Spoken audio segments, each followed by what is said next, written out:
Welcome to The Homeless Conservative, a show about principled politics for exhausted citizens. I'm Blake Fisher, and I'm a political junkie so that you don't necessarily have to be. I know you have a lot of things competing for your attention, so I really appreciate you being here today, where we're talking about why is college so darn expensive? I'm sticking with darn as the adverb there to keep this episode's clean rating, but I think we all want to use a different and more expletive descriptor, right? The real cost of both private and public colleges has far outpaced regular inflation by more than 150%.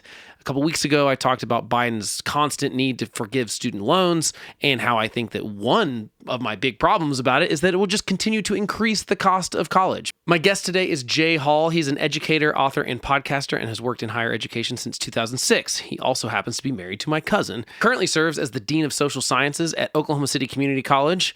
And we talk about the cause of skyrocketing educational costs and if there's anything we can do to make higher education more affordable.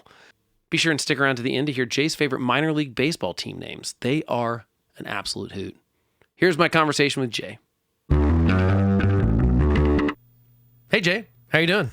Good, Blake. I appreciate the invitation. Excited to talk about this. I think you're going to be my education correspondent is what I'm going to call it. Higher ed correspondent. Am I going to get the thing that like crawls underneath my name? I think that we could probably do that, yes. I'm very excited. Absolutely. Right now. We can get you one of those mics with the square thing on it that has the logo on it. Bring it. We'll do remotes via satellite and all that kind of stuff. I wanted to bring you on because a couple weeks ago, I did a solo one complaining about Joe Biden's constant need to get votes by forgiving student debt.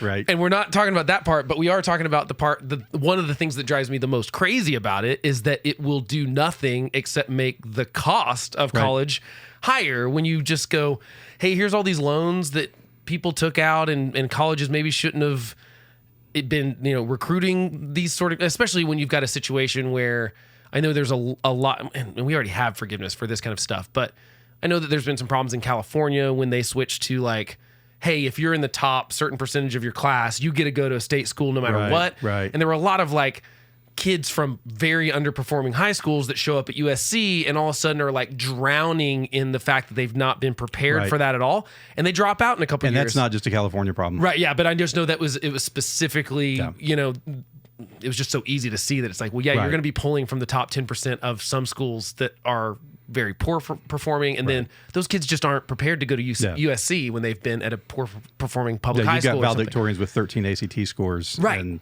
And so they're going to just drown in that kind of thing. And so now we've saddled that we've like tried to like our best of intentions. Let's send these kids to college. Right. But now we've saddled them with like 2 years of debt that they don't have the degree to do. So it's like, I feel sympathy for that situation, but this doesn't solve that, and it also doesn't solve the fact that cost has gone up through the roof. It's basically housing, and healthcare and college tuition are through the. I mean, if we'll maybe put a chart on the screen, but like compared to all the other inflationary things, is crazy high. And you talk to, you're a little bit older than me, not by a lot, but like our parents' age, they're like, my college classes were, a couple $100 or whatever. Right. I mean, it was in the 70s. It was very affordable to like work a job as a waiter and pay for college. Like that was not a hard thing to do. And that's not possible now. I mean, it's like maybe not impossible. I mean, like what is a 4-year degree at a state school? Well, so that's where it gets complicated, right? And that's one of the things as I've thought about this conversation and just the higher ed conversation in general, it's really important to understand that it's not like a monolith. Right. Right. Yeah. So what we call higher ed is everything from 2-year schools like where I work, to 4-year public institutions like the University of Oklahoma and Oklahoma State, to really exclusive elite privates like USC and Stanford and Harvard. And what goes on at one and what is true of one class of those is very different in another. So I was on Twitter today because, You're just glutton for punishment. because I just hate myself. I was on higher ed Twitter, so that's really magical I've not been place. on that.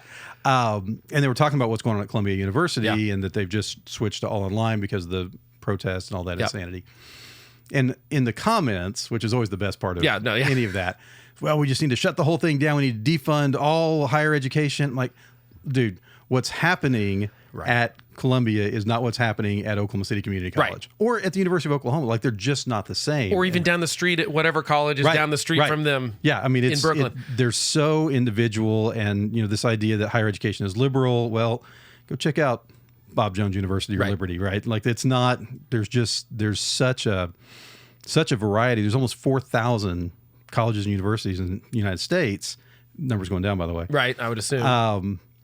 Well, if there's 4,000 of those, then there's probably 5,000 different versions of those schools because they're not even the same within themselves. So this idea that one solution fits all or that one definition fits all is wildly oversimplifying things, but which we do all the time with everything. We're in a world where we love broad strokes and forget the nuance is dead. So that's what we do though on this is nuance. It's like that's the thing that every complicated problem has. Yeah, there's always nuance and there's always.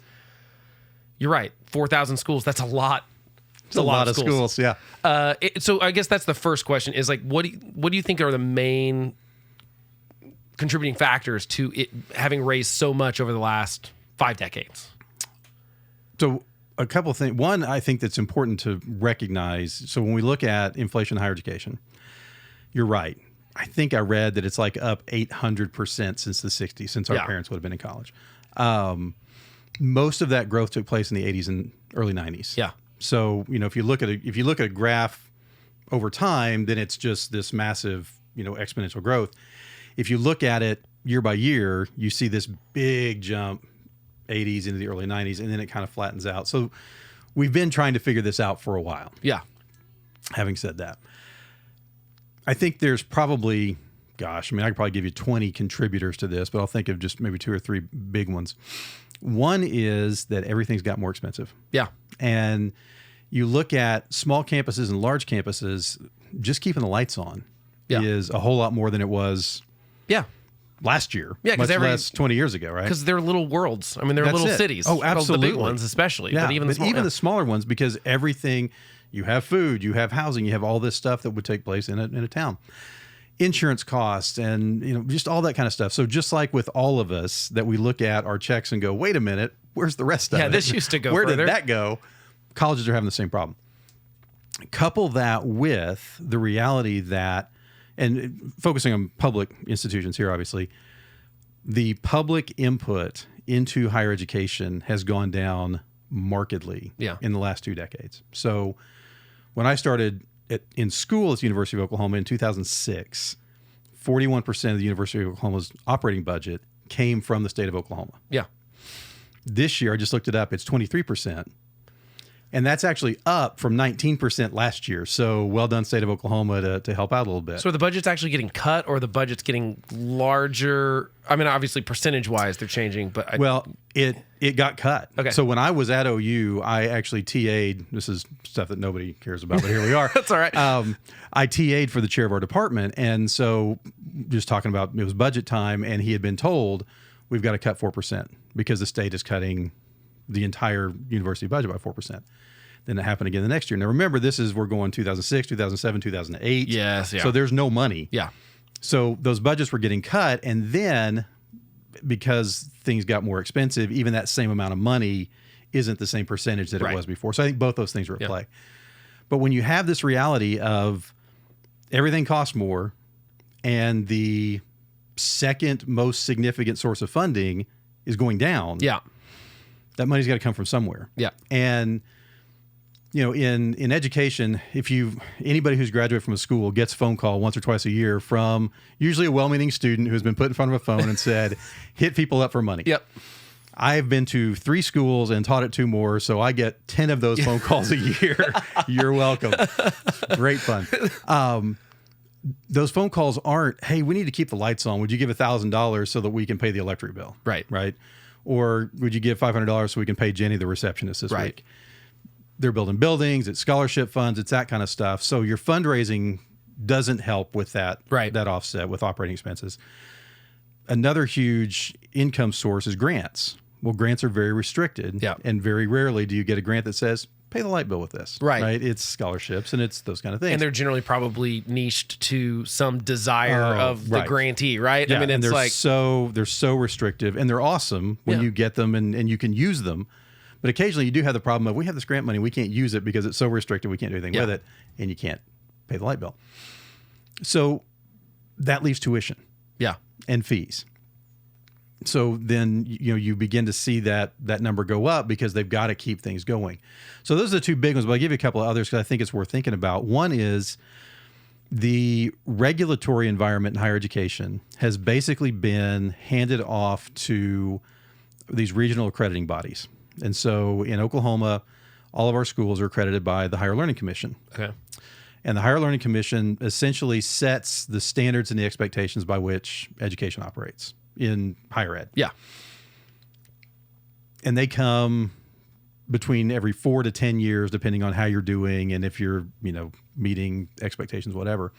Well, the thing about accrediting bodies, anything that runs standards like that, is you have to keep moving the goalposts, because if you don't, once you meet the standards, we don't need you anymore. Right. And so bureaucracy is all about keeping itself going. Right. So the standards keep changing. Well, as the standards keep changing, that turns into new programs, new assessments, new offices, new administrators, most of which might have an impact on education, but is not serving education. Right. They're not doing that action. And what are some examples of those goalpost moving? No, it's a great question. Yeah. So the big one about 5 or 6 years ago is assessing co-curricular activities.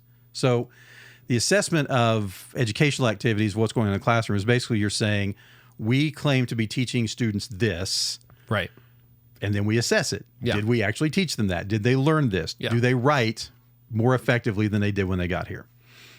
Co-curricular activities, and that can be anything from your clubs, your athletic departments, your student life programs, any of that. That's a little bit more complicated. Yeah. Because they all have very different objectives, right? I mean, the basketball team is not doing the same thing as your STEM club. Yeah. Both of them have to be assessed now. And so a lot of schools got dinged for not assessing these co-curricular activities. Well, that's a whole new department, because the basketball coach doesn't have a clue in the world what assessment is. And it's not his job. He shouldn't. Right. And why Right? should he? Yeah. So somebody still has to do it. Yeah. Well, now you have a whole office in large schools. Now, smaller schools just throw it on the assessment person, and they just have one more thing they have to do. Yeah.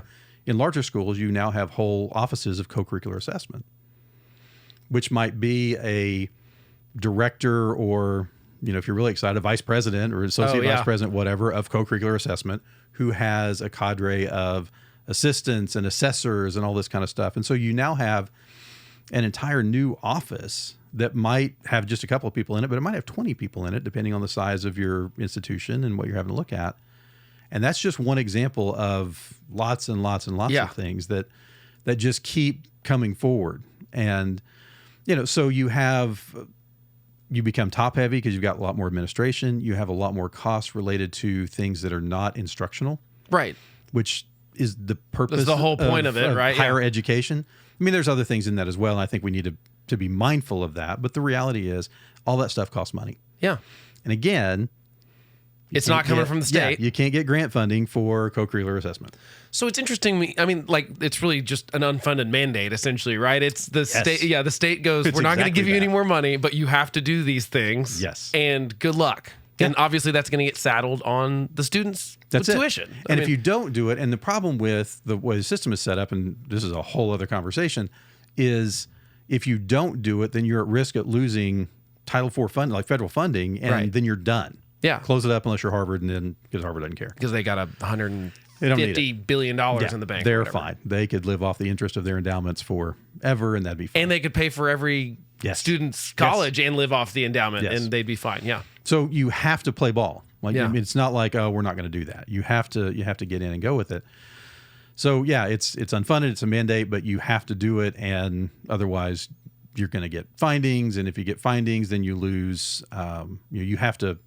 You have to list on your website, we are accredited through the Higher Learning Commission, but this stuff is true. Well, so then the other thing that, as I think about a big contributor to what's happening to cost, higher education is a far more competitive space than it was even, 35 years ago when I went to school. Yeah.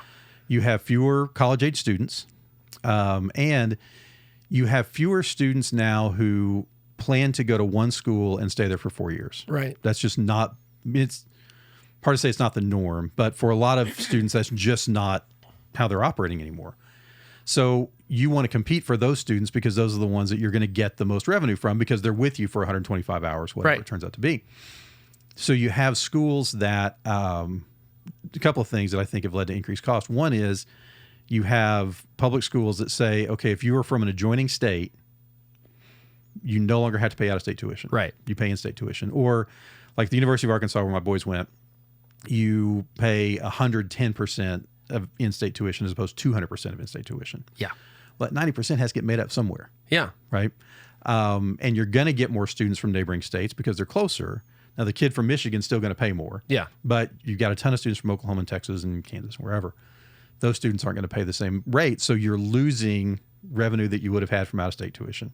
The other piece of this that's really kind of fun, so I've 4 kids have gone to college, done a lot of college visits. Yes, you have. Very little time is spent on college visits showing you classrooms. Yeah. I was wondering about that. And talking about, our 11-to-1 teacher-to-student ratio. No student cares. Rare is the student that cares. So be careful. And honestly, most parents are like, that's great. What does that mean? Yeah. And they always tell you that as they're walking past their 400-seat lecture hall, which is always kind of funny to me. Like 11-to-1, but there's 500 students going to be in this classroom. Perfect. So what you have to do is sell on the amenities, like the fun stuff. Right, which is kind of like extended adolescence a little bit now. It feels like absolutely is. So you go to, and I'll pick on a couple places that I've been, you go to the University of Arkansas on a college visit, and you go into their rec center, which is awesome. Yeah. And here's the 4-story climbing wall, and here's where you rent the kayaks to go out on the river and all that kind of stuff.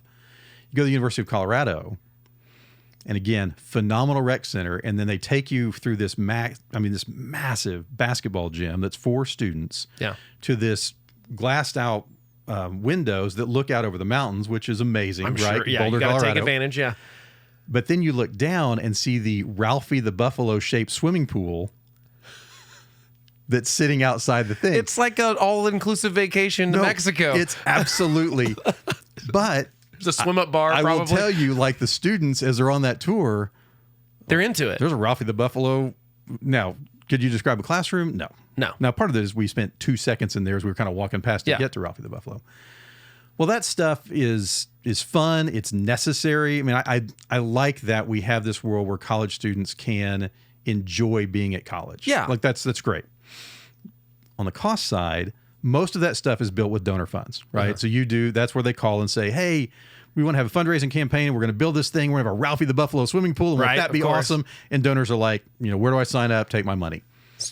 As long as I get a cannonball into the that's right into the at pool. the 5,000 level, you get to that's a perk. That's it. It's just as you go. But those donors aren't paying to maintain the Ralphie the Buffalo swimming pool. So where does that get paid for? Well, for your rec fee. Yeah. Right. It's not tuition dollars usually. Yeah. But you're paying I have no idea what it is at Colorado, so I don't want to out them. But I'm sure it's expensive. It's Boulder, Colorado, and it's Colorado's not cheap. Yeah. But a couple $100 a year rec fee, well, that's just one more thing on top of lots of other things that pushes those costs up that you don't necessarily see when you're thinking about going to a school. Right. You look at tuition, and schools doing a better job now of saying this is what the real cost of coming here is. Yeah. Families don't necessarily have the knowledge necessary to unpack all of that. Yeah. Like, what does all that look like? So there's lots of other stuff that goes into it, but I think those are a lot of the big contributors to what we see as, and costs are high. Listen, I'll be the first one to tell you, although I will brag on my school, college tuition is nuts. Yeah. Again, I sent 4 kids to college. Yeah. But I think not apologizing for it, not justifying it, but just this is why. These are the things that are in play that have to be understood. It's not just that schools are greedy.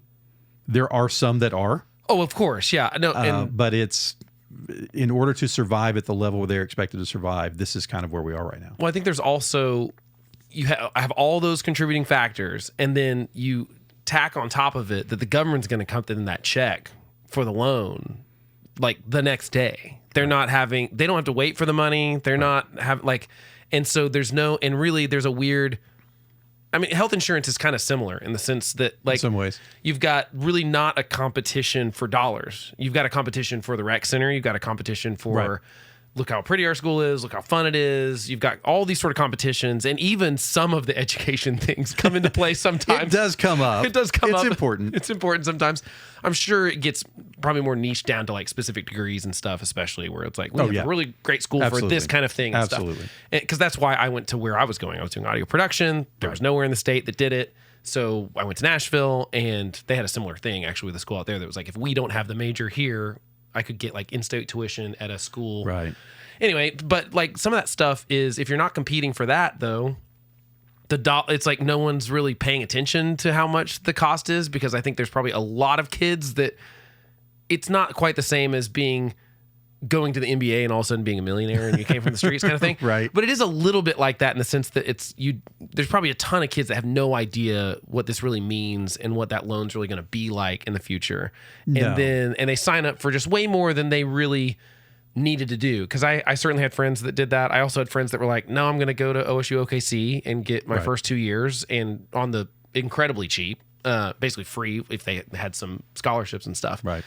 But, that's not I'm confident that every student in the country is not doing that, like dollar and cents. No, and they're told a couple of things. One, they're told you're going to be able to pay this back, right? You're going to leave here, and our average person upon graduation is making $80,000 a year. Yeah. Well, that's great.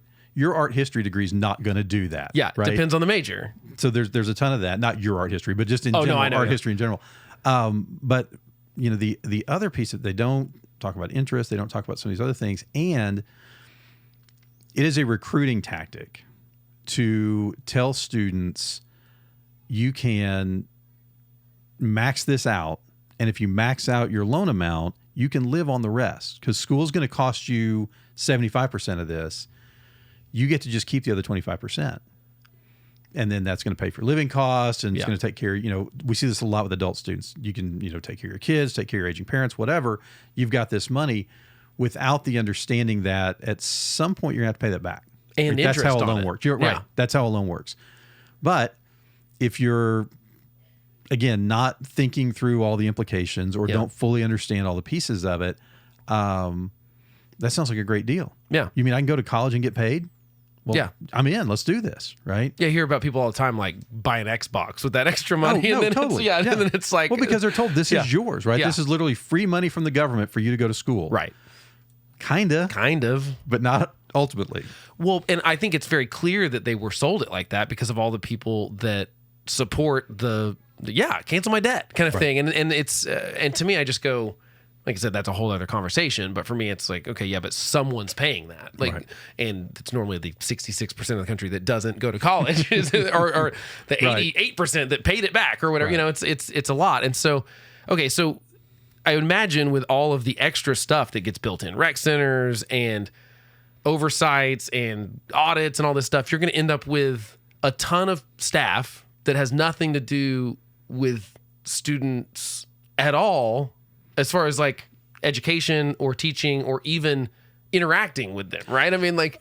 Yeah, and that, so if you compare, again, a college to a city, and, University of Oklahoma is one of the largest towns in Oklahoma, right? 20-something thousand students, whatever the number is now. There's lots of support things that go on to keep that going, right? So you have, even just janitorial services, which you don't think about. It's expensive, a bunch of buildings, Well, and just a lot of people doing it. You have cafeteria services. You have human resources. Those things that aren't student-facing, never interact with a student, but are necessary for an institution to function. And it's a ton of money. Yeah. That, like you said, is not part of the educational function of an institution. And that definition gets a little bit complicated, because I do think student life is part of the educational function. I do think, athletics, all of that is a part of the teaching and the learning that can go on in a higher ed environment. But it also requires a whole lot of people to make go that never see a student, that never interact with a student. Student would, if you if you asked a college sophomore, we'll give them a year. Yeah. Who works here?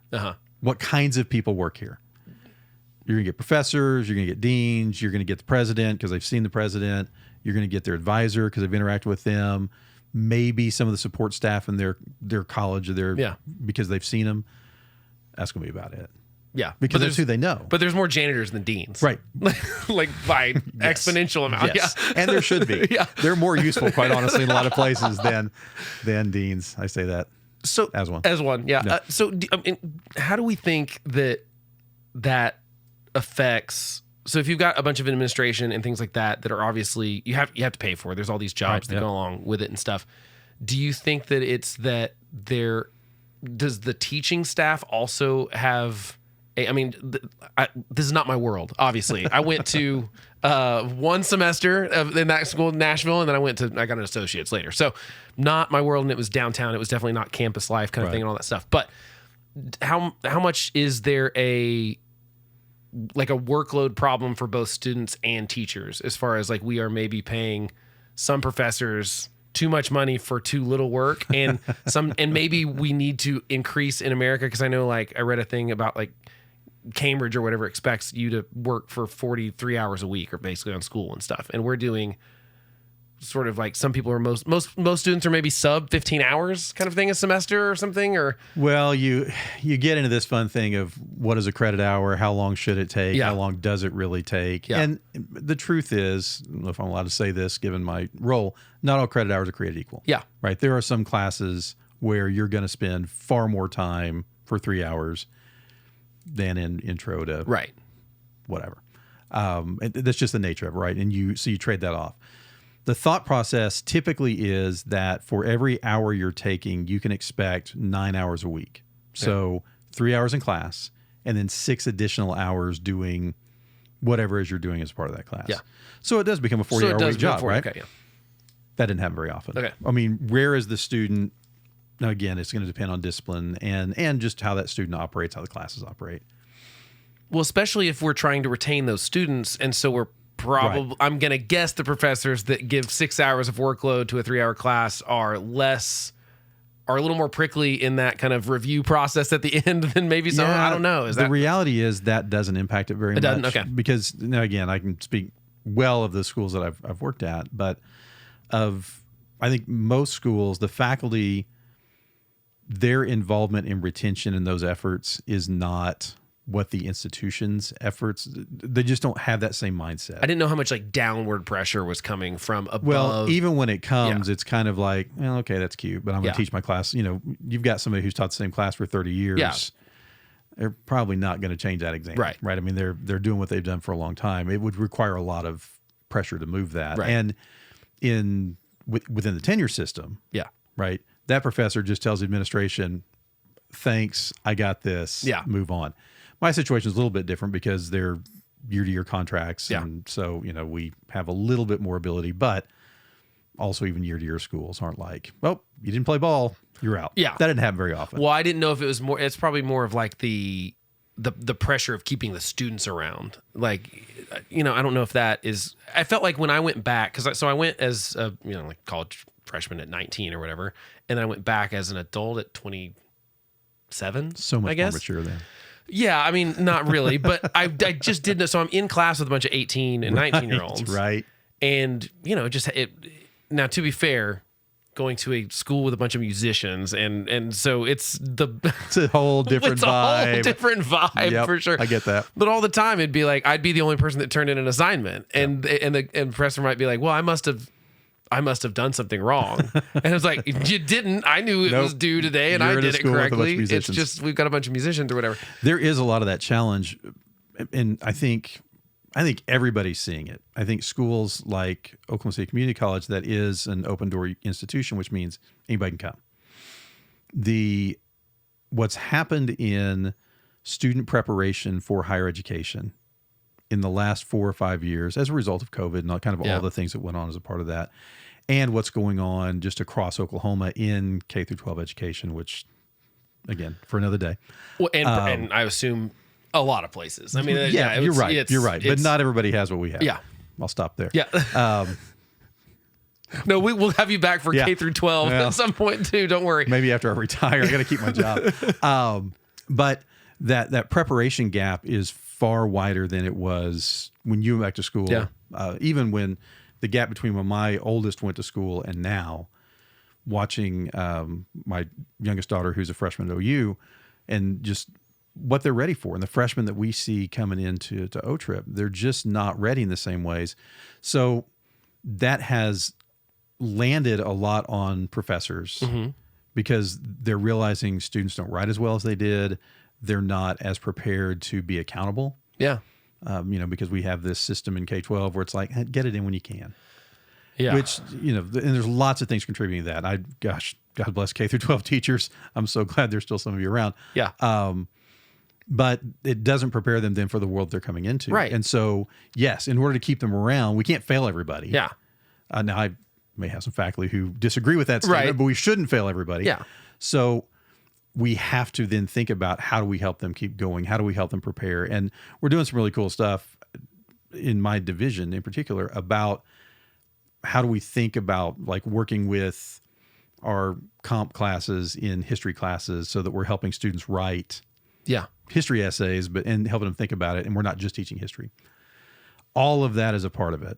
All of that is, and then the support systems that have to be in place under that, going back to why do things cost so much, to help students succeed, those offices, writing centers, math labs, computer labs, tutoring, language programs, all of that have just gotten more and more expansive because, one, students are less prepared, and because of the reduced number of college students who might not have qualified to get into larger institutions 5 years ago now suddenly can. Yeah, because they need to fill the space. So as admission standards go down, you've got to support those students. You can't just bring them in and say, best of luck. Off the dock with no floaties. Is that causing then a problem that means people are having to get more, like they're having to get a master's now, or they're having to get something beyond that because they feel like I don't know if this is really a pressure, but I know it is with some things that just now have requirements. Like my sister does speech pathology. When she graduated, you did not need a master's to do it. Now you do. So that's just 2 more years that they're tacking on. And I feel like people were learning how to speak from speech pathologists, that were around before the extra 2 years. And doctors are kind of like that too. I've heard some stuff about like, maybe we should try to reduce that first couple years. Like, I'm not saying get rid of the stuff, because I don't think that we should get rid of the things that we think everyone should know. Right. Like, it's not that I think we should just be like, you got to specialize, and once you get like, don't worry about anything else. But there is some stuff where it's like, we probably don't need, like, I think everyone should do. You're being history. Very careful not to name anything. I'm being careful not to name. But there's probably stuff like, I don't know. I've not been on college campus, but I just know that there were certainly classes that I took where there's maybe at least one class where it's just like, I don't really see why I'm ever going to need this in life, in my job, in any kind of thing. For the most part, I don't feel like history or writing or any of those kind of things are. And I also feel like there's a shift from most people that were our parents' age, graduated from college, got a job, and then a lot of them just kept that job for 40 years, did that job for forever. And that just is not the economy. Yeah, how's your music degree working right now? Right, exactly. Because mine's not really doing a lot either. So technically, I am using my audio engineering degree right now. We are. Yeah. It's not paying me anything right now. Exactly. But, there's those things where even I have had, even within the same company, my job evolved all the time. And so it seems like everyone's talking about, we basically need to teach kids how to be lifelong learners. Mm-hmm. So that's a whole nother shift, I'm sure, that colleges are having to deal with too. And maybe it sounds like K through 12 probably not doing a great job at preparing them for that step, which means that college then is not prepared. And you see what's happening at these companies now, like where the people that have been there for 30 years are terrified of these 25-year-olds that come in and demand all sorts of crazy, like, I feel like and don't necessarily know what they're doing. Yeah. Like, this is what we hear a lot from hiring managers, and we're trying to figure out, okay, how do we mitigate that? What I heard a lot in a previous place about 10 years ago, lots of hiring managers saying, people know their stuff. They don't know how to be in a meeting. Yeah. They don't know how to write. They don't know how to be in conflict with a coworker or disagree. Which are things are going to happen in every single job you're ever going to possibly have. Right? Yeah. But we don't train for that because, and part of that is, well, what does that class look like, right? Yeah. What is the agreeably class? But I almost feel like you could do that in any class. Exactly. Right? But the challenge comes, and this is where it comes back on the professors. If you've taught, we'll just stay with history. Yeah. If you've taught history for 30 years and you've taught basically the same thing for 30 years, because it's early American history, so it hasn't changed. Right. It's not. We're not adding to it. We don't get a lot of new information. Yeah. Right. So you're teaching, you've done the same thing for 30 years. And now we come and say, listen, we want you to add a debate element to your class because we need students to learn how to interact with each other and disagree with each other. Well, I can't do that because I've got all these slides I got to get through. Yeah. And that's how I teach my class. And so you're telling me I have to change my class. Yeah. And the answer to that is yes. But again, depending on where you are and who you're dealing with, you may or may not get anything out of that. Yeah. I mean, it just feels like there are 1,000 factors. Oh, dude, it's nuts. Because you talk about the degree inflation and the fact that there are jobs that don't require master's degrees but require master's degrees. Yeah.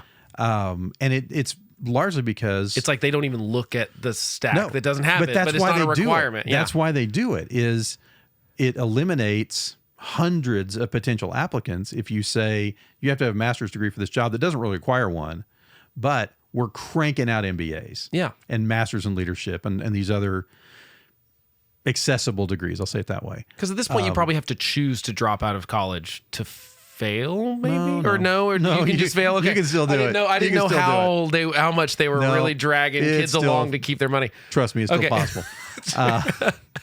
I would imagine, if you... I won't tell stories because, again, but you're able to say, okay, well, this means that this individual has jumped through this set of hoops. Yeah. And it's not even that we want them to know what an MBA is going to know. It's that, well, if they've got an MBA, then they survived 6 years of college, which means they know how to at least follow instructions. Right. And stay on board and play along.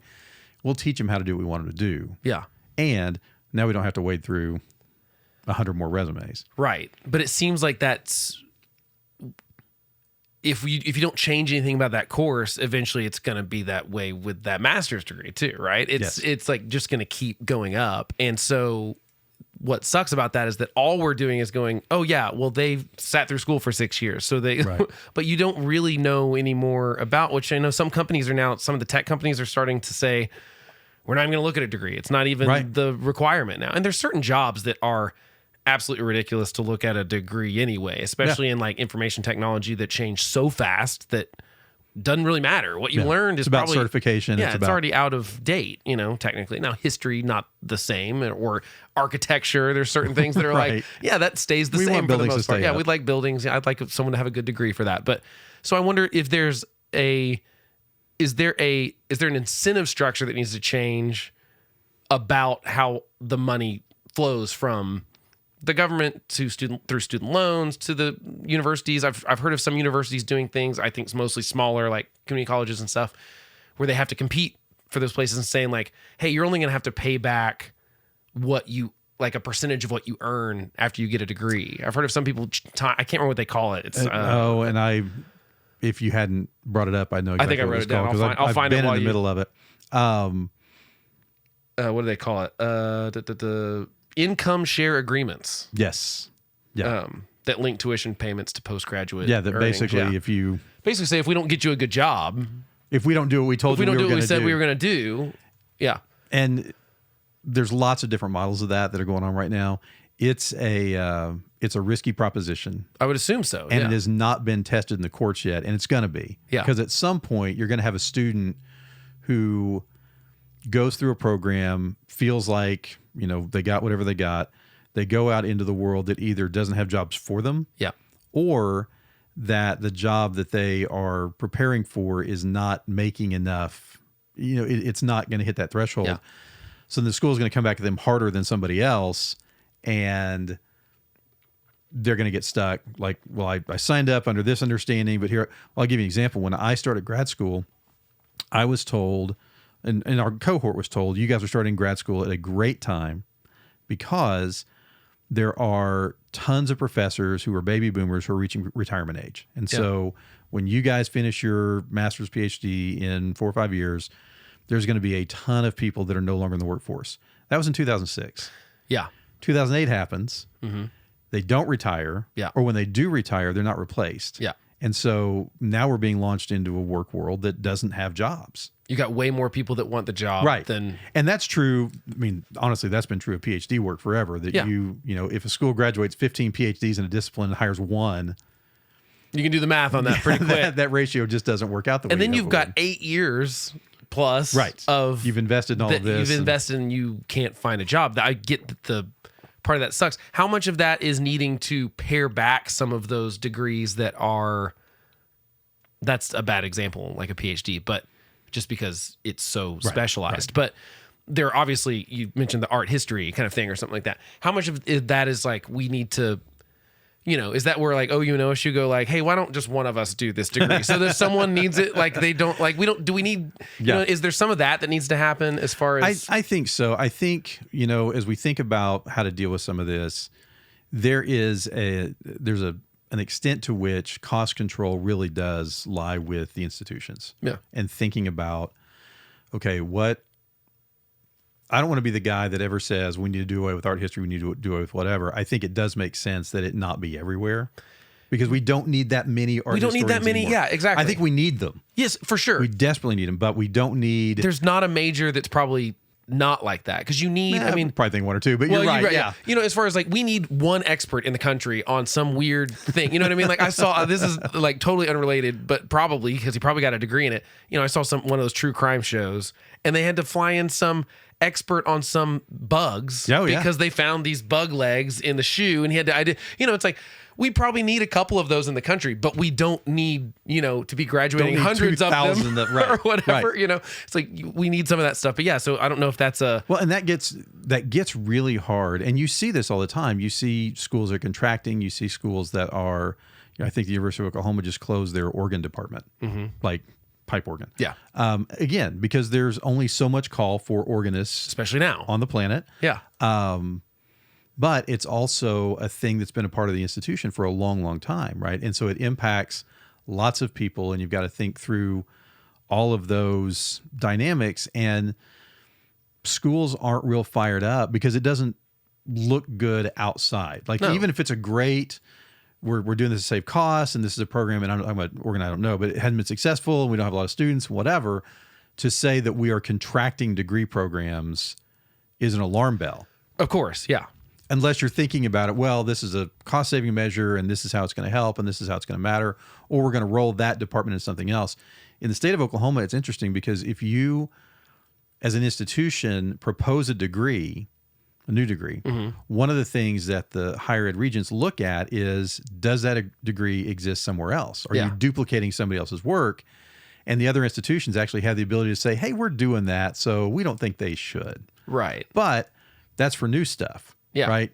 But that had always existed. Right. And so they're not right now looking at OU, OSU, UCO, East Central, whatever, and saying, okay, we've got too many insert department here, right? We've got too many of these going on. If we consolidated this under one institution, that would really be better all around, because then you're consolidating faculty, your lots of savings are there. Who's going to give theirs up? That's the problem, is that this is an individual college has to make that decision. It's not going to come down from a state or sort of thing like that. And so no one wants to have to rip that Band-Aid off. But you mentioned that some colleges are closing. I mean, I've been saying for a while, it feels like it's inevitable that we're going to have a big college bubble, like we've had housing bubbles and other things, in the sense that you can't keep raising the price of something and sometimes devaluing the degree at the same time. Because I don't think, you go to Harvard, like, without a doubt, you've got that, but like, that's not every, like, that piece of paper means more from there than it does from other colleges. And so, there's a prestige thing. And then that's also a problem too, because now people are going like, well, I've got to go to that name or whatever. Right. And I've even said, this is a weird thing to say, but I think all the college NIL, and not really the NIL stuff, but the transfer portal stuff, I think is going to demolish smaller schools. I just don't see how, especially if you're relying on some of that funding to help and to recruit students, like, this is a fun part of life and stuff. It's like, Kansas State's not going to have a star quarterback for 4 years. If they get him for 1 year, he's going to go to Alabama or something. What could happen is a school that, when Dion was at Jacksonville State, whatever he was, if you can attract NIL money, and then attract talent to go along with it, because it's like, well, listen, come here and you're the guy. Yeah. We got you $1 million if you're the backup over there. But you're right. Within a couple of years, then you've got it. So that churn is not going to stop. If they're good, and then they're going to go somewhere else. And I just feel like that's going to be a weird contributing factor to some of these schools going like, well, that was like a thing that we had, Kansas basketball. I don't think Kansas basketball is going to go away, but that would be a good example of a small town in Kansas that is a college town. But if that went away for some reason, I just wonder what would be the drop off of how many students are going to go to Kansas if they didn't have a basketball program or it got, I just think that there's some of that kind of stuff that's a factor too. Do you think there's a role for local, state, or federal government to solve this? I mean, I've just never seen anything that's like, here's the solution that they could do, and it just doesn't. Well, I think that's the problem. We've kind of talked all around it. There are so many contributing factors to so many different pieces of this that it's hard to say this thing will solve it. But we know what makes it worse. Well, sure. we've talked about plenty of that, I think. So when you think about higher education, you have to think about what it is, like what its purpose in a society is. Yeah. I think we don't. I think we need to get on the same page about that too, because we are wildly not. Divergent We're all over on the that. place. Wildly divergent on that. If you think that higher education is a consumer good, right? It's like buying a car. Yeah.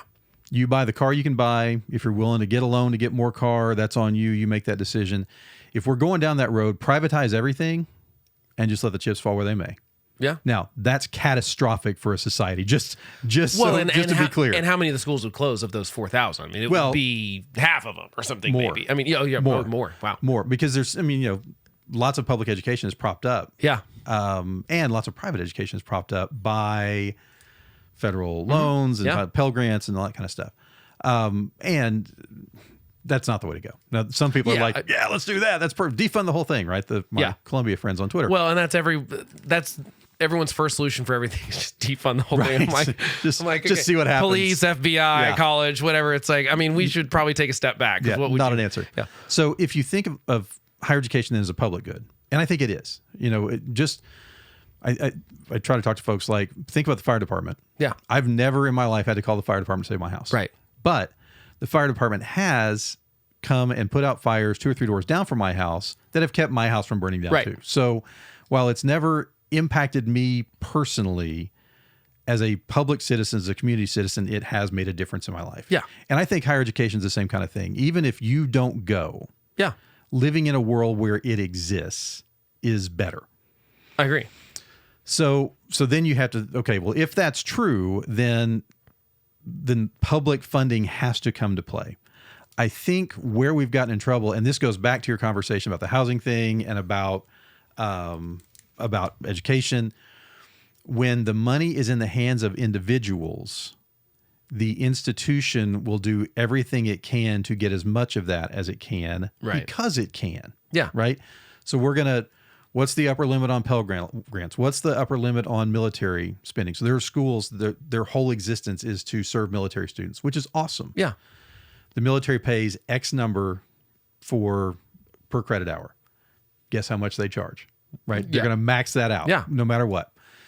So when you there's no price. It's like we're taking every dime the government's going to give us. Yeah. Whatever's possible, we're going to grab. So putting more money in the hands of individuals, I think, is not the best way to go because it does lead to inflation. I think what needs to happen is, so I mentioned University of Oklahoma went from 40% to 20% of state funding. I think the state, and at whatever level, local, state, federal, has to inject funding into the operating budgets of public institutions with, and honestly, I don't even know, and we can't do this in the state of Oklahoma because of the way our funding structure is set up, but to even say, we're going to pay you this many $1 million to keep the lights on. That's what you have to use that money for. So again, we do it with grants. Yeah. We do it with lots of other things. So to earmark that, because you can do that in a state federal budget, right? It's earmarked for this and earmarked for that. Gets a little more complicated when you're handed off to an institution like a university or college. But I think that's where the answer lies. The reality is tuition is not going down. No. The genie's out. We are where we are. It's what can we do to make it possible for, I think higher education ought to be accessible to anybody who wants it. I don't think it's for everybody. Right. But I think it ought to be possible for anybody who wants to get in. Yeah. And then see what happens. I think that's problematic if we do that on the back of, like you're talking about, take this loan out, come to school, find out if it's for you or not. Right. It's not the right time to do that. Yeah. And if it's not, well, then you only have this $10,000 to pay back. Yeah. Right. Or $30,000, depending on where you go and how much else you get. That's not the way to do it. But I think that injection of public funding directly into the institutions with accountability, I think dealing with the regulatory environment and what we talked about with accreditation and some of the stuff going on there, I don't think it needs to be the Wild West, because I think some of the worst angels of our nature may take over. Yeah. And some of that, I mean, we've seen that. That's part of why the regulation exists. But I think reducing some of what's going on there, I think injecting some funds that are directed to operating expenses that are legitimate and reasonable will prevent tuition from going higher, hopefully. I mean, again, people are going to do what they're going to do, but I think that... Or at least not at the rate it's been going up. Right. I mean, it's like, I don't think... Well, inflation's, if everything's more expensive, we're going to have to figure out how to keep up with that. Yeah. But you're right. I think, and again, I think that more subtle increase over the last decade or so is because of that. Things have got more expensive, but you don't see most public institutions jumping 10% tuition, right? Their costs are going up by 3%. They're trying to keep track of that.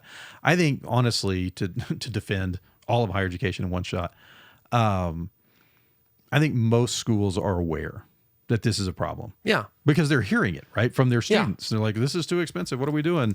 And I've been here 2 years and tuition's gone up 2 times. And, how do we deal with that? So I think there's an awareness. I think another thing that has to happen right now, and it's not just an Oklahoma thing, there's such weaponization going on in higher ed funding that everybody's kind of either afraid of their state government to say, hey, we need more. Yeah. Because in Oklahoma, if you say you need more, you have to go in front of Congress and explain to them why. Right. And you're going to get grilled. Yeah. Like, nobody wants to play that game. Now, some of them are. Most don't want to do that. So that funding is weaponized and it's held, and you can only do this with it because this is what we want done, and DEI. I mean, all those conversations are part of it.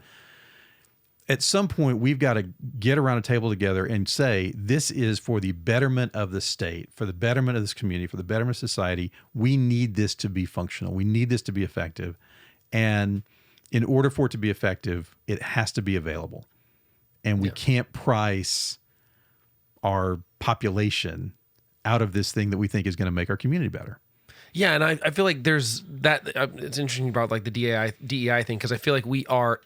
It seems like I said, I'm from the outside, but just this thing I was reading and all this stuff. I mean, it seems like we're injecting a lot of new things like that, but not teaching kids about civics or whatever. It seems like there's some stuff where like I said, they're getting into the workforce and they don't understand how to be in a meeting. And it's not even just like the work stuff. They don't know how to be a good citizen sometimes. Mm-hmm. And then that just exacerbates the problem, because then those people are the angry people that are spitting up. The congressman is basically using the video clip of him grilling the guy at a fundraise with the angry guy. Right. So I mean, all of this stuff is cyclical. It absolutely matters.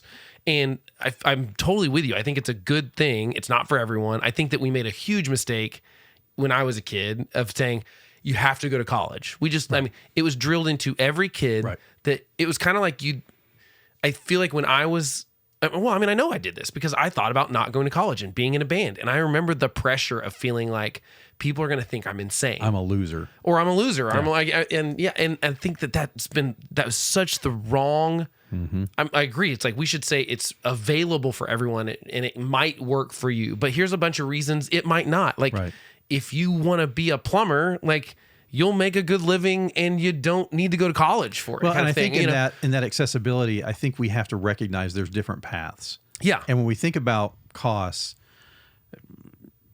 there is the side that is incumbent on the institution. There's a side that's incumbent on the government.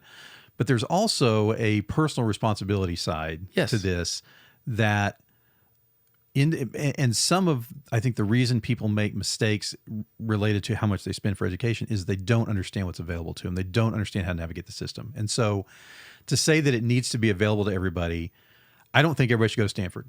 Right. Stanford didn't think everybody should go to Stanford, by the way. Yeah.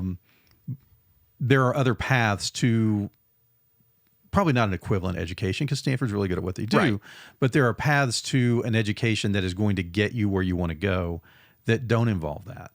And so helping students and families understand, we're 16 years old, we're thinking about how we're going to send our kid to college. They want to go. We want them to go. All we know is OU, OSU, UCO, ECU, like that's the path. So they're going to go there. They're going to be there for 4 years. Well, man, that's really expensive. We're going to take a loan out to get there. Yeah. And what I would love is for somebody to come alongside those families and say, let me talk to you about community college for a minute. Right. Right. Let me talk to you about concurrent enrollment. Let me talk to you about all these other things that can especially help you for those get, first 2 years where like it's really, I mean, is there a big difference between the gen ed stuff you're doing in your first couple there years? is not. At even probably at Stanford, honestly, right? I mean, like, it Probably not, because they're being taught by TAs at Stanford. right? So Yeah, so you know what I mean? Yeah. Like, it just makes all the sense to me. But that's where it comes into. It's like, why are you going to college? Are you going because Right. you're getting an education, or are you going because it's fun? Well, and I think You know? there's and again, there's two different sets of students, right? There is that student that like, I want to go to XYZ university because I want to be in a sorority and I want to do this, I want to do this. Good on them, go, right? Yeah. Know what you're getting into. Yeah, but just know that you are paying for Right. that But specifically. and you know, it's funny. You'll hear people like go nuts about, man, I can't believe tuition's $15,000 a semester as they're writing a $10,000 sorority check. But that's a whole different conversation. Yeah. But for that student that is questioning if they can do it or not, Yeah. and they're not interested in that because they know they're going to have to work, then you know that's not going to be the college life that they have. Man, there are ways to do this that are possible that can reduce costs. Thinking about, I'll be quick, I promise, and feel free to fine. I mean, cut yeah. this if it's too much. You can get your first 60 hours at Oklahoma City Community College or another community college for around $8,000 or $9,000. That is so Whole thing. much cheaper. Right? O-Trip is $135 an hour. Yeah. So class is $400-ish. University of Oklahoma, a semester, their estimate tuition fees is $6,300. So those first 2 years, and that doesn't count living there, which you have to do as a freshman, like Right. all those other things are part of it. Those first 2 years in tuition, I'm not great at math, I'm a sociologist, but you know, $25,000-$26,000. That was a long time ago. Yeah, I listen, took those gen ed classes. Yeah, those stats courses were a long time ago. But you know, that's $26,000 in tuition like that. as opposed to 8 or 9. And you're right. Again, I've watched my kids navigate these gen ed courses. They're not that different. And in Oklahoma, they all transfer. Yeah. So, you know, we have this agreement that if you take a class at Rose State or Oklahoma City Community College or Redlands or wherever, it transfers. Is that becoming more common across the country that credits transfer easier, or 'cause I know that's been a problem in the past where state to especially state, some of the small ones, state to they'll state just is go. complicated. Okay. Within the state, all of the public institutions have what's called the course equivalency project. Not every course and not every school is in it, but most courses on all gen eds in most schools transfer.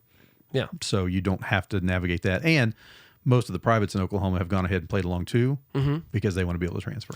Right, because they want to benefit from. And the thing that people students. aren't talking about a lot anymore in the big, you know, OU for a long time didn't care about transfer students. Like it just wasn't something they were pursuing because they didn't need to, because they had these massive freshman classes. Everybody wanted to come in.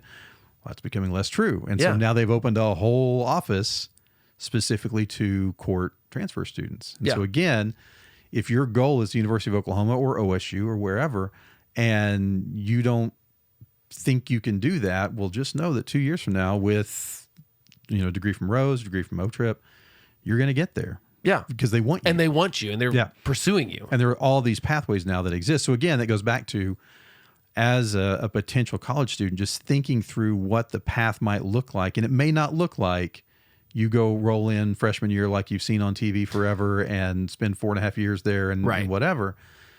You may have to get there a little bit differently, but the end product is the same. And so it really does come down to, what's your goal? Yeah. And if the goal is to have a college experience, well, then that's going to be different. Yeah. And an education, hopefully. But, you know, but if the goal is an education that's going to get you to this job or this next step in your life, well, there's lots of ways to do that. And I think making people aware of what those ways look like can help on the cost side, just from the individual expense of it, so that we don't have people who are $50,000 in debt and can't figure out how it happened.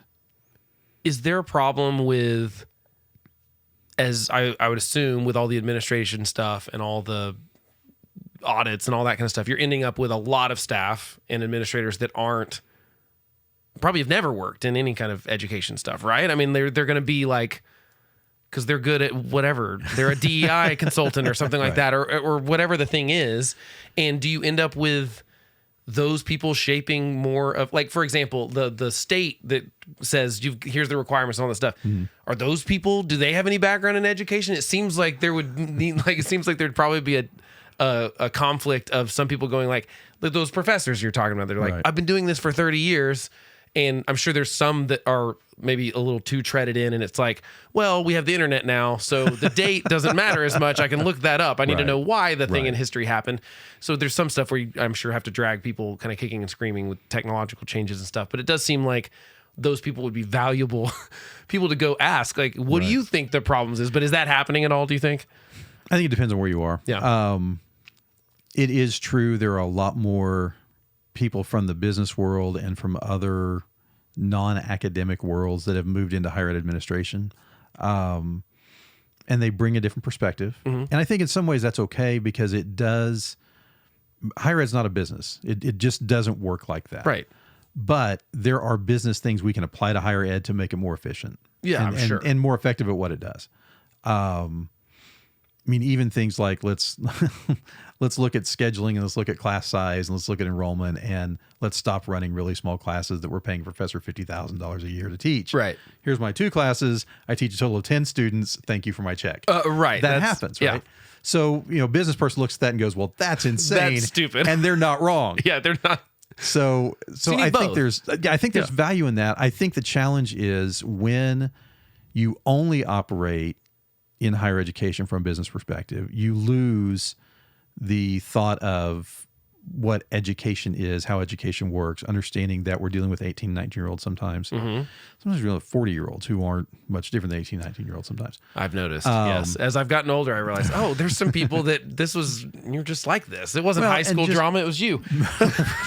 Fair you know what I mean? And so, there is value that educators bring to that. I think the problem is if either is entrenched, we're not going to get anything done. Right. Because everybody's going to be mad at everybody else all the time. And, well, it's their fault or it's their fault. And that game gets us nowhere. When everyone's going to be protective of their little thing. You build your sandcastle and you defend it with all your worth. That didn't get us anywhere. So I think there's value to be had in those conversations. I think the challenge comes when you have leadership that just only thinks of it from that perspective. Yeah. And honestly, only thinks about it from either perspective. Yeah, because we're just here to teach everybody, and it's all going to be great. Well, that school's going to close, right? Yeah. You've got to have business people who can run the thing. So I think it's finding that balance. It's figuring out how do we accomplish the mission, which, from my perspective, is educating a citizenry. How do we accomplish that mission while being fiscally responsible, while taking into account our student population, who we want them to be and who they are? And how to help them accomplish their goals without putting them in a bad situation. Yeah. How do we help them do that, and without putting the institution in a bad situation? Because that's where schools start to close. Is you look at, I think about some of the schools in Oklahoma that have had to shut down. They were trying to do right by their students. Yeah, but they were also creating a business model that just wasn't sustainable. So. Yeah, I think it's a challenge. It's a reality. It's where we are. Now that we're in a world where degrees in higher ed administration are a thing. So you can get a degree in how to manage higher ed stuff. Yeah, how to run a school. Yeah. And again, there's a lot of valuable stuff in that. The challenge is that sometimes you have folks that only then come at it from that business perspective and don't think about the educational side of it because they've not worked in the educational side of it. Yeah. Right. They've been in education because they've gone to school, but they've not been educators. Yeah, and it feels like you mentioned the K through 12 thing. Obviously, we're not doing a good enough job, I think, across the board. And I think it's not just K through 12. I think parents are a problem too, of preparing for that next thing. Because it's like, what is the goal here? If your goal is to raise an adult that has a job and it contributes to society, then you got to work backwards from that and go, okay, well, before that is college. And so here's what they should be doing in college. And then what are we doing in high school to prepare them for college? What are we doing in middle school to prepare? And it seems like we are what's really weird is that we're kind of seems like we're overdoing pre-K and kindergarten. We were going like, they got to come in here and they got to know their alphabet already. Right. And they've got to algebra in third grade. I was reading it's back here, Jonathan Haidt and what is that? Coddling the American Mind, the Jonathan Haidt and they talked about how the previous like kindergarten requirements in the 80s and 90s were like, it was literally stuff like, can they like walk down the block? Can they like, tie their shoes? Can they tie their shoes? Can they, it's like some basic functionary thing. And now it's like, they need to know the alphabet. They need to know, be able to count to 30. They need all these kind of things. And so it's like, okay, we're really front loading the front part of it where it's like not necessary. And then it feels like we're just, it seems like high school preparing to go to college is just weird. I think kids are showing up and they have no idea, like, if they are at a place that's like, like I said, they go from the bad high school to USC and all of a sudden they're like drowning in what's going on there. And then even just the alternates, like they don't realize they're not thinking about that next step. And I just wonder, was there an inflection point where we stopped doing that right? Because I think about like hearing my dad's stories from when he was in college, and I'm like, that sounds like something I would want to go to. It sounds like you were, like the classes were good. Like it seems like you learned stuff. You also were in a fraternity that was great, and you got lifelong friends from it. And then like by the time I got to that age, I just feel like that wasn't the story. I have friends that went into it because we were told we had to. They changed degrees umpteen times and end up being there for 5 or 6 years, which obviously just increases the debt they're saddled with or however it's being paid for. And maybe that's a bad cohort because I do have a lot of friends that either dropped out or never went. Obviously musician, that's right. And even just like my professional friends. I mean, I worked at a company that it was almost a thing that we were weary of in some situations because we did tech and it was very like, we were pitching stuff all the time that we were like, we don't even know how we're going to do this yet. And we're trying to bid for this job, including for the University of Oklahoma at one point. Completely fair. And so like, it's like, you have to be able to problem solve and stuff. And that piece of paper does not prove to me that you know how to do that. And so for just the career I was in and stuff. And I just wonder if there was a point where we, flick that switch, or if we had a time machine, is there anything you could go back and say, oh, that was a thing that changed, like put us on the course? You mentioned the 80s and 90s were when it went up the most, but I didn't know if there was like a specific thing that you thought had done that. And honestly, I don't, because I'm not a history of, that's fine. I don't have a higher ed admin degree, so I haven't had a history of higher education course. That's got to be a really boring class, by the way. Can you imagine? I've lived through enough history of higher education that I'm not interested. Yeah, you actually just work it. Yeah. I don't know. I think the nature of work has impacted a lot of that. So I wonder if the rise of the information age and technology and things like that really began that shift. Yeah. Because so much of our education was set up to prepare us for an industrial workforce. I mean, just, because that's what it was for 150 years. Right. And so then when we shifted, and you didn't have to do a lot of critical thinking, right? I mean, managers had to solve problems, things like that. But most of the folks were going to jobs where they weren't doing that kind of work. Yeah. Shifting into an information and technological age, everything is that work. Yeah. Right. You're having to problem solve. You're having to figure out, and institutions don't adapt very well.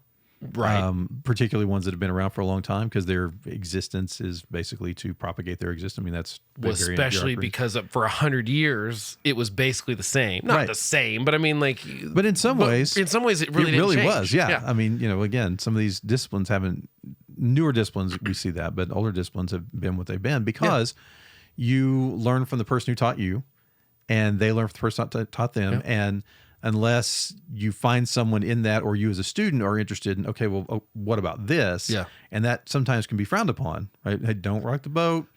Here's the game, play the game. Then you might not see a lot of new things emerge. So I don't know when exactly we could say, okay, that's when that happened. But it's probably technology and the internet. But I think there's a lot of that's gone on. And then, again, when you work backwards, junior high school got real complicated. Probably in the 80s when I was in junior high school. Yeah. It felt complicated then. But just you had so many things that were having to be navigated by teenagers and by the people who were working with them. And so I wonder if somewhere along the way, some of that got lost. And, oh, wow. Okay, rabbit hole. Here we go. That's fine. That's what I do all the time. So you're in good company. You know, I do remember as a kid and then in college and beyond, hearing about all of these other countries that were catching up to us or that were ahead of us in education, right? That Japan is going to beat us and they're going to own us, or China or Norway or wherever, like these countries that had these really, really successful education systems. And what we did was take the worst examples of that. And so that's where you get, well, I mean, they're doing long division at 7 years old. Well, okay, great. There's a lot of things that are true about schools in some of those countries that aren't true of our schools. Well, especially when you're talking about like Norway, it's like, there's 10 million people there and or whatever, you know what I mean? It's like, they're all the same. That's it. You don't have a lot of racial diversity. You don't have a lot of economic diversity. You don't have any of the things that are true in our schools. Again, long conversation there. But we adopt that, like, whoa, then we've got to do this. This is what we have to do to keep up. Yep. And so we're, killing third graders with homework. And then by the time they get to a certain point, I think some of it is they're tired of it. Yeah. And so we look at junior high kids and we're like, why don't they care? Well, because we've been beating them to death with whatever since they were 6, and they're just tired. And tired of it. And they're junior high students and hormonal and all the crazy things that go along. All the other things that go along so with when you add that on, that's when things really get complicated. So I wonder how much that contributes to the challenges that we see. Now, again, there's a ton with COVID that's also contributed to that. But COVID obviously was a huge. But I think we get students that are in some ways tired of being students. Yeah. And haven't really been taught how to do it. Because they're taught, I'm going to tell you this thing, you're going to do this thing, and that's education. Yeah. You're going to parrot it back to me. And as long as we do that, we're good. And as we try to inject problem solving and critical thinking and some of this other stuff, I mean, I have students all the time that are like, just tell me the answer. Right. And that's not how their jobs are going to be ever again. No. For the most part. I would love for people to tell me the answers on Right. It'd be great. But that's just like, I think that's the hard part, is that you can't really teach critical thinking or civics. Well, I mean, maybe civics you can, but really, like, almost all that stuff, you can't do it at scale. It feels like you have. It's like it's this individual, and some of that is even like, I mean, we have a cousin that was like going to school for something, and the teacher was just kind of like, I don't think you're like, this is not for you, kind of thing. It was like, and we need people that do that, but you've got to do that on an individual basis. You have to be able to go like, I don't think this is your aptitude. I don't think that, I've heard of people, I did a like aptitude kind of training thing at one point, and it was, some of their stories were like, here's a guy that was a neurosurgeon, and he hated his job because it turns out he has terrible dexterity. And so he was having to work so hard all the time to be like, super team. And he was like, went back to school and became a lawyer, and he's super happy because he was just better aptitude, that kind of stuff. But the only way you can do that is like on an individual basis, kind of with kids and stuff. I mean, there's some scale stuff that you can do, but it feels like that's pretty hard for someone to turn their entire ship. That's just not a quick turn to be able to go, oh, we've got to change the complete way we teach people how to be lifelong learners, as opposed to they're going to have a bunch of knowledge, because that just. Well, and the other thing that does is it gets expensive. Yeah. Because in a 400-seat lecture auditorium, you're not going to have a clue in the world. No. Whether or not those students no idea. Can do the thing that you're teaching them to do. Right. Like, you're going to be able to assess you're probably doing tests. You've got somebody else who's grading papers if it comes in. But you're not going to be able to have that one-on-one conversation with, you know what? Yeah. This might not be your thing. Or, again, yes, teaching critical thinking is not a one-size-fits-all, because none of us think the same way. No. We don't have the same sets of experience. We're not the same person. And that's what's great, though. Yes. I mean, it's a beautiful thing, but you can't teach it in a 400-person auditorium. So then when you get to that's where your 11-to-1 student ratio matters. Yeah. That's in your senior seminars, not in your undergrad courses, which is really or your early courses, which is really where you need to start learning it, so that when you get to that senior seminar, you can do it. And I think that's the other thing, that being not in it, but just reading stuff, is this, it seems like the complaint that I'm seeing a lot, especially on the right and in conservatism, is they're teaching kids what to think, not how to think a lot of times. And there's obviously that doesn't go into a cost thing, but in some ways it does, because it would be expensive to be a little bit more, hey, we're teaching kids how to be really good employees and how to be like, doesn't matter. Cause like some of that stuff is so universal in the sense that like I would take any even if they didn't know, there's people I've worked with that I'm like, I would hire them for any job because I know they can figure it out. Right. And, I don't obviously know that but I think you can teach that kind of stuff. And to me, it would be valuable. I mean, I think that some people, maybe some college will figure this out and realize that like, this is expensive, but it's also very valuable. Well, and I think that's where small liberal arts institutions really do have an advantage. Now, the problem is they tend to be expensive. Right. And so getting in is hard to do, but they do have that advantage because they're able to focus more on students. They're able to more individualize instruction paths and how do students get there. I think the other, to go back to this idea of they're teaching them what to think, not how to think. I think some of that blame has to be laid at the feet of the students. Oh, I 1,000% agree. Yeah. Some of the folks you're quoting would not. Right. Saying like that, this idea that, listen, I see the joke all the time. Like, if I could get students to do what I want them to do and think what I want them to think, they'd bring a pencil to class. Yeah. Like, let's just start with these basic things. They turn stuff in on time. We don't have time to indoctrinate. Now, are there people who are doing that? Sure. Oh, yeah, for sure. On both sides, by the way. But most of what the Jonathan Haidt, that Calling the American Mind is about is like that. No, there was a shift of these kids came in and thought that someone disagreeing with them was violence. Right. It wasn't that it was it wasn't the university saying, oh, we're not gonna. Right. But the thing is, if you're trying to retain students and it's like you have to start catering to that, and it turns into this like snake eating its own tail. No, absolutely. And you've got to be careful. You got to be aware of it. And so many things can be laid at the feet of social media, but I think that's part of it, right? I mean, again, we're talking about Twitter and we're talking about one thing to get said, and then everybody starts talking about each other's moms. Yep. That's the world that they engross themselves in. Right. And this is gross character or gross generalization, but if you're engrossed in that, then that's just kind of your expectation. You come expecting to fight. Yep. And it's also possible for us to shield ourselves from dissent by the way that we curate our worlds. So then you're in a place where it's not that professor or that other student is telling you what you should think. They're just telling you what they think. And it's not what you think. Yeah. And you don't know how to deal with that. Yeah. And that's not an 18, 19-year-old problem. That's a problem. That's a social problem. Which is where I blame parents earlier, because I'm like, that is really a parent's job.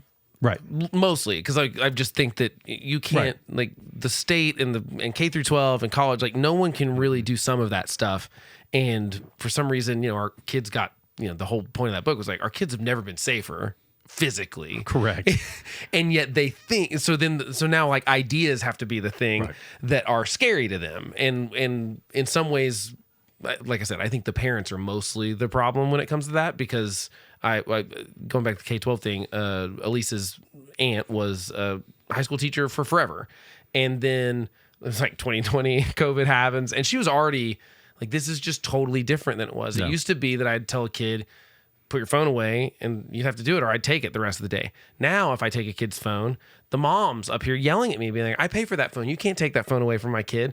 And she was like, it's a total different shift. She was like, I'm fighting with parents all the time about normal stuff. Like, hey, your kid is not learning because he's on his phone. like it's not good for your kid. Right. And so there's so many things when it comes to that stuff, but like, it just exacerbates it, because you end up with, you're paying a lot of money to go to college. And if they went through high school like that, and now they're also going through college like that, because to some degree people are like, I mean, when I was in college, again, one time it was like, I'm typing notes. Someone's clearly scrolling Facebook. Professor doesn't have the guts to just go, you're on Facebook. Right. I'm taking your laptop. And instead they go like, oh, no more taking notes on laptops. And I'm like, well, that's how I like to take notes. Right. And I'm actually taking notes. You can tell the difference between someone scrolling and typing, it's like pretty simple. But there's just that was a frustrating thing for me, even just to be like, well, yeah, now you're telling, now, I don't know. There's just all sorts of things like that where I can see how every little part of that becomes a giant jigsaw puzzle that we have to go, okay, well, how, well, and I think that's it. I mean, the reality is every system's perfect till you put people in it. Right. Because we are flawed. Because we are going to screw everything up every time. Yep. And so we look at education and we say, oh, well, all you have to do is this. Yeah. Okay, great. Now I have 2 students in a classroom. Yeah. And it's all messed up. Yeah. Because between the 2 students and me, we were talking about earlier, what's the motivation? Why are they there? What are they doing? Yep. What's their background? What's their preparation? I mean, all this stuff.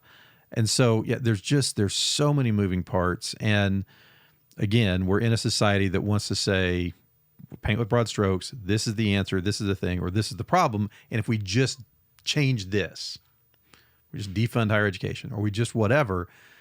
And there's just too many humans involved. I mean, there are thousands and thousands and thousands of college students and thousands working on these campuses. Mm-hmm. And so sorting out all of the different agendas and coming to a place, and again, this is a larger societal problem, where we're willing to sit down in a room and say, okay, this is the problem. Mm-hmm. Like, we've got this thing we've got to resolve. Yeah. And we're not leaving this room till we figure it out, or at least start taking steps in a direction. And then the other thing that I see, we are in an environment where failure is not an option. Mm-hmm. And failure has to be an option. Yeah, because I mean, because otherwise you don't do anything, right? If you're going to get in trouble for anything you try, you have to have that. There has to be that freedom to take, even if they're small bets, right? We're going to run this thing, and if it doesn't work, we're going to step back and we'll say, okay, what do we learn from it? Mm-hmm. We're not going to do that again. That one didn't work. Yeah. In the current environment, if that doesn't work and it costs you whatever thousands of dollars it costs you, somebody's coming for your head. And see, I think that if there is a magic bullet, it's not that I think that here's the problem, here's the solution, everything's solved. But I do think innovating has to be part of it. And you have to give people, and I don't know how that happens. I don't know if that's state funding. I don't know if that's just the permission structure within administration to be like, here's our budget for failure this year. It's funny you say that. I literally am putting a failure fund into my budget next year. I really think it would be a good idea. Just say, look, we've got X number of dollars, and I'm not going to give a number because I don't want to panic anybody. It's not that big. We got X number of dollars. Basically, we're going to give out as grants to faculty to just try something, to try a technology, to try an approach, to go learn something. And if it fails, it didn't cost us that much. Yep. And we've learned something. And if it works, people are going to copy it. Right. That's the other great thing. And that's where I think, and that's really my solution for almost every big problem, is we've got to stop thinking about it the way we've been thinking about it. Right. Because that's not worked. We've been, if we're just starting at the 80s, we're 40 years out from that. And 50 years out. Yeah. And so, it's, if nothing has changed, I mean, except for all the external factors, technology and the internet and all these other things, but we've got to start throwing stuff at the wall and seeing if it sticks, and giving people permission to say it didn't work, and that's okay.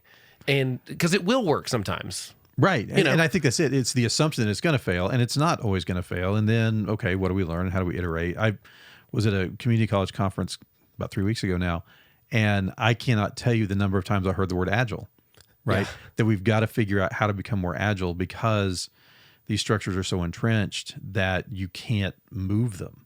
And society's moving too fast for that. Students are moving too fast. Like, all of these things are happening far more quickly than we can adapt. Yeah. So how do we make institutions and divisions and classes and whatever that are more adaptable, and that it's okay for them to adapt?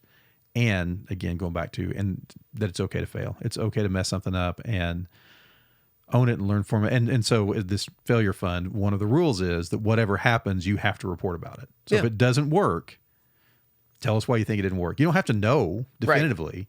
Right. Yeah, because you might not have the answer. Right. It may just not But work. now we know doing that thing does not. Yeah, but then we cross that one off the list. That didn't happen. Okay, great. But I mean, I innovation is always, I think, going to solve problems. I think that's just always the thing. But it's really hard for sometimes really old institutions to do that. Yeah. And higher education is one of them. And I think even K through 12 is really going through a lot of this stuff, because really just, you can't teach this generation of kids the same way you taught us. It's just not. The technology change alone is a huge thing, not to mention it's a global economy much more than it even was in the 80s and 90s. Right. And, there's just all these different factors that it's like I'm an institutions guy. I think the institutions are important. I don't like that so many people are just crapping on them all the time. Right. So I do think higher education is important, not for everyone, like you said, but I think these are important things. I also think that I don't think people understand how much some of these things contribute to the whole world economy, as far as, the education system as far as higher ed goes, there's a lot of people that want to come here for a lot of those schools from other countries. Oh yeah. And I don't think we think about that enough. And then same thing with like tech. It's like, there's a reason all the major technology basically comes out of this country, or medical technology, all these sort of things that I feel like we're really good at crapping on things and saying like, oh, this is all broken. Let's just and throwing the baby out with the bathwater and not going like, okay, and at the same time, some of those institutions have trouble being a little more nimble and being a little more agile because they're like, well, we've been doing this for this long. Well, and I think they also struggle with articulating their value. Yeah. We've been talking for a while. I could go on for a long time about the value of higher education. Mm-hmm.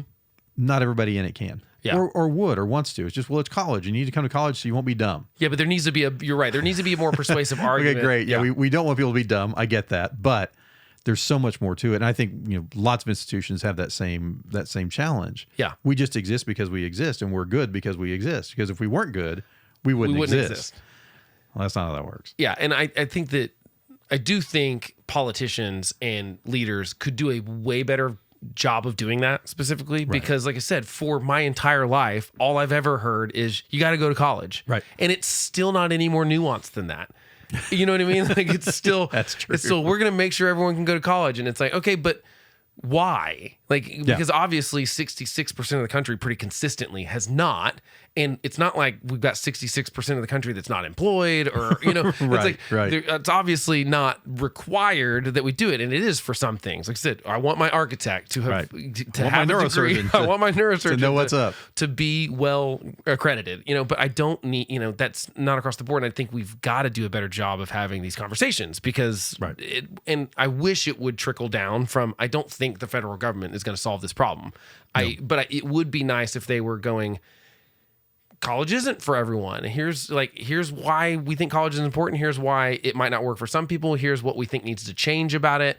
Here's where we think the problems are. I just think that's not happening. They're just going, they're either vilifying it on sometimes, or they're saying it's great, it's the best thing ever, and there's nothing that needs to change. And you see some of it because you see some focus on trade. You see some focus on, incentivizing students to go to trade schools and to go to Votex. Right, which I wish we would have been doing a lot more for the last. So I think there's more of that. I think it is quieter because I think it should be louder. Yeah. No, I agree. But it doesn't stir up. Like nobody gets fired up about that. Right. Right. And so to get reelected, to get whomever on whatever side, you've got to go after things that get people fired up. And so you focus on. Well, it's also weird just in the political situation where it's also this weird thing where Republicans and Democrats are flipping those coalitions in the sense that it's like Democrats are basically all college educated and Republicans are turning into the working class thing. So there's all that going on too. And so they can't even navigate what they're supposed to say because it's not the same thing they said 10 years ago necessarily. It's not who they were. But they're definitely picking a side there. And I just feel like that makes things worse. And yeah, you mentioned the trade school stuff. It's funny how we hear the college stuff, and then I feel like they've been doing a little bit better about, hey, community colleges, hey, trade schools, hey, apprenticeships, things like that. That's my brother-in-law is doing that right now, like an electrician apprenticeship. He tried school; it was just not for him. There's some people it's just not for those people, and he's thriving in that thing, and he's getting paid to go learn how to do it, and he'll have a great career and job, and he'll be great. But the thing that I've noticed is I think the most shocking is that most people just don't know how much those people even get paid or the job or how much the art history degree is going to make them at a salary at the end of it. And then that just causes all sorts of weird incentive problems because if someone feels ripped off if they went to a school and got a degree and it didn't help them get a good job. And on the other end, there's a bunch of people that are kind of poo-pooing on it that maybe they're right, maybe they're wrong, maybe it's wrong for them, but I think that's the problem is that we're thinking of everything in, okay, here's my viewpoint. And I'm kind of one of those halfway in between thing because I was, like I said, in a band and I'm certainly one of those people. I love learning, but I don't like my degree has never actually been a factor in me having a job. Right. Yeah. I mean, although there's certainly been jobs that I couldn't apply for because I didn't have a degree and I would be, well, not even that, just like jobs at local companies. Because again, some of that is benchmark or the threshold is a bachelor's degree, right? Whether you need it or not, right? And whether it proves that I'm a good employee or not. And so, but there's never been a situation where there was one of those jobs that I wanted anyway, so it was fine. But I feel like that's the problem. Everyone's putting their own little goggles on and going like, well, this is how it works for me, and then not really zooming out and going, yeah, but there's 330 million people here. Well, and you also, and you mentioned it, you get caught up in this is the way, right? This is the path, and so everybody needs to go to college, and the everybody needs to college is then we put OSU up as this is what college looks like. Yes. And everybody goes here and you go and you get a business degree, you get a whatever degree, and then you go and get a job. And we don't talk as much about trade schools. We don't talk as much about community college. One of the things the Obama administration did that was fantastic was really pump life into community colleges by injecting a lot of revenue into them. And it caused this resurgence of 2-year degrees and people realizing, oh, wait a minute. I can make a lot of money as an auto technician or as in cybersecurity or whatever with a 2-year degree. Or even just be in less debt than I would be even if I go in to do the bachelor's or even going to get a master's. Right. Yeah, $9,000 versus $6,000, right? So, even just that factor alone is a huge thing for a lot of people. And I just feel like most people aren't going into it with that knowledge because they're 19 years old. Yeah, we don't talk about it. Families don't know either. Yeah. I mean, I interact with families all the time who just don't understand how to navigate the system, and we don't make it navigable. No. We don't make it easy. I had to enroll my daughter in a class at O-Trip this summer and was like, I had to call 4 people. And you work there. And again, I've got 4 degrees and I work there, but I was like, what is going on? Now, to be fair, typically somebody navigates folks through that. And so I was trying to do it on my own because, I thought I knew something. Right. I didn't. But yeah, we don't make the system easy. We don't explain how it works very well. And we don't model these other paths. Not only are they like legitimate, like they're good, they're okay. It's not a lesser thing to go to a different kind of school. That's the thing. It's like we shouldn't treat things like lesser or I didn't get into OU, so I'm not like no. You got into a great school. Like you're where UCO, Recentral, or whatever. It's a fantastic school. Like be proud of that. Yeah. Don't feel like I didn't get the one. I didn't get into Harvard. Well, most people don't. Most people don't. That's kind of how that works. Yeah. And there's only a handful. Yeah, I think some of that kind of prestige and the elitism in it that bothers me because it's like, I mean, I know that if you go to Harvard, you're smart. Like I know that like they're not letting in many dumb people probably. Thanks for saying many. But there's probably a few. Fair, some the donors. I mean, that's if someone gives us $1 billion, we might have to let their kid in, even if they're an idiot. But. There's probably a little bit of that. That was Blake Fisher. Yeah. But there's not I think what bothers me is like the idea that that's worth more as far as like that person's contributing any more to society than the mechanic. Right. They're not probably. In fact, a lot of times that guy's making $200,000 a year, or that plumber that has a business and a bunch of different trucks. And it's like, you tell that to a kid and they're like, oh, that's a lot of money. We need him a lot more than we need another hedge fund manager. Exactly. Like, without the plumber, we're in trouble. We got to get the pipes. Okay, this is my fun question. I'm going to start asking guests a fun question at the end. And I thought I'd ask you that has nothing to do with what we talked about. Outstanding. So I'm wearing my Colorado Avalanche gear because they are playing currently. I'm going to start at DVR. So that's when I got my Avalanche hat. We're in the playoffs. Oh, wow. We got bad goaltending. So I'm not enthused that we're going to go far. I'm more excited about the Thunder. Okay. I went to a baseball game the other day for the first time in forever. Okay. And it made me think of, which we are now the Oklahoma City Baseball Club. I guess we ditched the Dodgers thing for some reason. And so I know you are a fan of the sort of Savanna Bananas kind of fun baseball team name. So what is the best or your favorite silly minor league baseball team logo or mascot? Logo is the Fond du Lac Dock Spiders. That's so good. And yes, I pulled that out with no problem and no preparation. So they play in the Northwoods League, which is a league that only happens like for a couple of months in the summer, and it's college baseball players who go and just play semi-pro baseball. They get paid a little bit to showcase and get seen. There's like 8 teams in that league, and they all have goofy names, and I'm not going to come up with any of the other ones right now, but the Fond du Lac Dock Spiders. I have a t-shirt. Not gonna lie. That's so good. But yeah, that's my favorite. I really do. I love all those goofy. The Savanna Bananas are a blast, and I think they've done an incredible amount of stuff for baseball. the Rocket City Trash Pandas. I love the Trash Pandas. The Trash Pandas. They're fantastic. There's I think the team in El Paso is the Chihuahuas. There's some because, and I'm hoping, and we're not going to because we're AAA, and AAA kind of takes themselves a little bit too seriously. Yeah, I would love to see like a more fun. I won't say silly because the dock spiders are silly, but to see something like that when they do decide what the Oklahoma City Baseball Club is going to be, because they're going to have a mascot at some point. But you know what's so funny about it? Like I argue all the time that the NBA has the worst team names of all the professional sports. You just don't think about it because they've been around for forever. No, that's fair. But it's like the Lakers is a dumb name. Especially for a team that moved in LA, right? Not a lot of lakes out there. Jazz in Utah. And Jazz in Utah. And like even like the Orlando Magic, that's one of the dumbest team names. That's Disney right there. Right. It is, of course. But it's just, there's a lot of them where I'm like, we're just used to this. We're fine with, there's a team named after a pair of pants. Knickerbocker. It's like the New York Knickerbockers is a weird name, that right? Is fantastic. But they've been around for forever. And so the Knicks, that's a cool name. Yeah. But I agree. We put maybe too much emphasis on like we got to be this fierce. Right. Well, and again, these teams are trying to figure out how to get people in the ballpark in a sport that's declining. Yeah. So we're going to be silly, and we're going to be the Trash Pandas. We're going to be the Dock Spiders. We're going to entertain. The Bananas have completely changed. I mean, baseball is still fundamentally throw the ball, hit the ball. Yeah. But everything else about the game is different.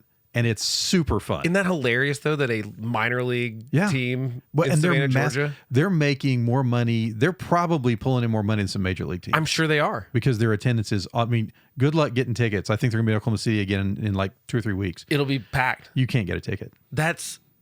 It's like getting Taylor Swift tickets. It's just not happening. And we need that kind of innovation in higher education, right? There you go. There's the connection. We need to play banana ball in higher education. Listen, I can be that guy. I can be that guy. Let's do it. I'm fine. Let's try anything we can. That's it. Because that's what they realized that people were leaving games early. Right. So they're like, we need to make the game shorter. Yeah. So now 2 hours and the game's over. Yeah. No matter where they are. Like, that's just it. That's one of the rules. We need to figure that kind of stuff out. All right. Well, thanks so much for coming on, Jay. I'm sure we will have future, not just conversations at the lake when we do this kind of stuff. Normally, we will put microphones in front of us, and that's why I bought these little things. Is because I'm like, we can strap these on at the lake if we need to. Somebody's getting electrocuted. Yeah, I mean, the little battery in this probably couldn't really kill us, but it would kill the thing, kill the mic for sure. But it might be worth it. All right. Thanks a lot. Well, this has been fun. I appreciate it, man. Yeah. Anytime. Thanks so much for joining me on today's episode of The Homeless Conservative. I know your time is really valuable, so I'm grateful that you chose to spend some of it here. If you like what you heard, consider rating the podcast or sharing it with a friend. Those two things really absolutely help me a lot. This conversation doesn't have to be one-sided either. I would actually love to hear from you. So feel free to reach out on Instagram and YouTube at The Homeless Conservative, or send me an email at blake@thehomelessconservative.com. Your input really does mean a lot, I promise. That's it for me. I will talk to you next time.